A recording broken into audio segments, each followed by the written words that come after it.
So it all begins June 24th of 2025 when I got a package through the mail with the Schleich retired Hanoverian gelding. Initially, he was supposed to be a horse that I repaint and move on to another home. However, once I started getting ideas for coat colors and patterns on him, I just couldn't drop the idea that I wanted him to be a personal piece. And once I was sure of that, I had all these thoughts coming through of how much detail I want to pack into this horse, and I feel like it's really come through to the final piece that I wanted to put in all that detail. So this is the before shot of what he looked like before any work was done. This is the original model that I got through the mail. This is the reference picture I predominantly used for this custom. I wanted him to be a Leopard Appaloosa, and I was keen on making hair by hair detail all over this horse.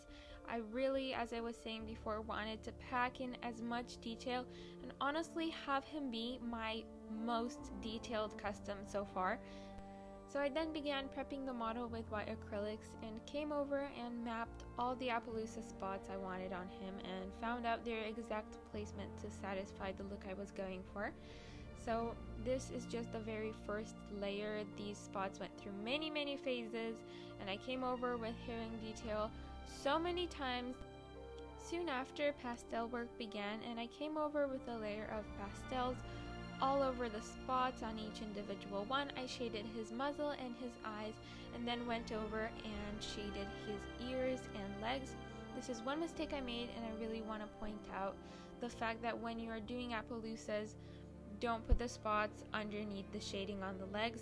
That's my mistake. I didn't realize that when I was painting on the spots, and it definitely did come through a little bit after the pastel layer. This was solved with many other layers of pastels to darken the shades and cover everything up. This horse has gone through many stages, and I wasn't able to film every single one of them, but I did, if you can recall, however, post a short about this same horse right at the beginning of my channel. This is my first ever custom Appaloosa model horse. So you can see here I am painting the mane, and at this point in time I also went over the tail and began one of the many layers of hair by hair detail on the model. This is actually right before a very dark period in this customs process where he unfortunately just sat. I didn't have the right equipment and setup to film my completion of him. So at this point he was finished and I had to spray him, but some things went wrong. So I couldn't film his completion because I didn't have the right setup to do so. I have evidence of him sitting on my shelf the 13th of August, completed but with nothing filmed, and there was nothing to share because I didn't film any of it.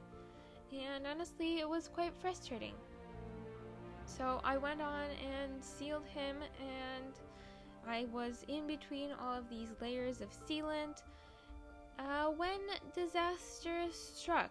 And literally, because the cabinet I have on my shelf actually fell apart, and it fell apart with all the horses in it. A lot of the models were damaged and needed repair work, which was even more frustrating. But I did manage to salvage all of them in the end. They all needed some repair work, more layers of sealant, more layers of acrylics.